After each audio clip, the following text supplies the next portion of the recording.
At one point in time, this city boasted itself of being a booming metropolis with jobs in the steel mill.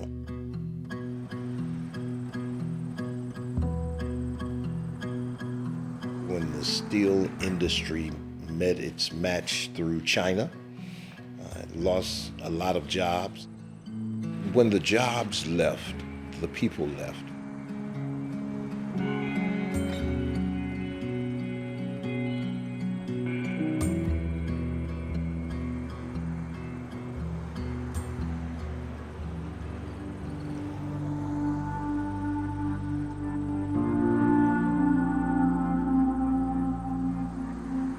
Wherever there is a lack of fresh fruit and vegetables, that is a food desert.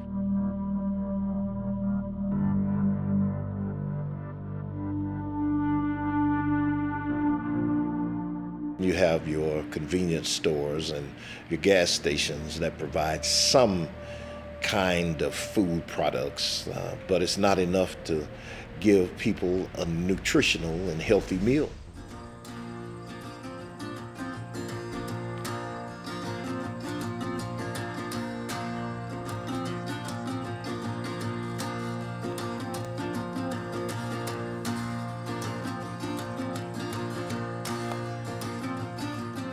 We plan to provide food for 600 families every week.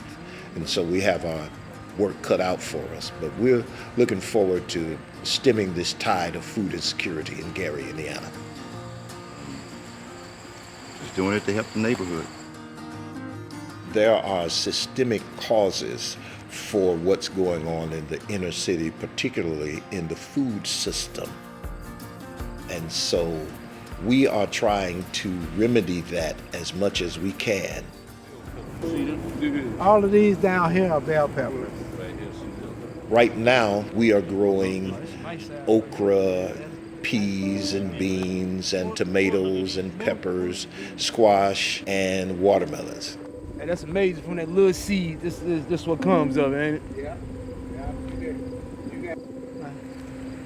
Don't smell, but it tastes. That's pretty good. Right now, currently, we're giving that to our food pantry, which provides healthy food choices to people in need. You can make a big pile in the middle, and we'll just break it out.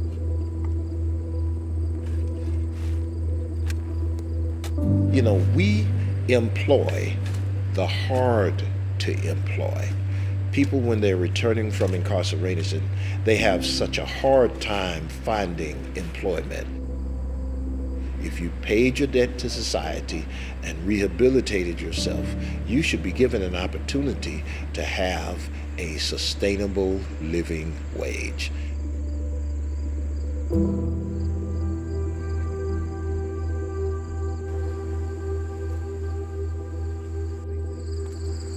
You've got to make a natural mixture to take care of this, and these tomatoes will still grow back. They'll still produce.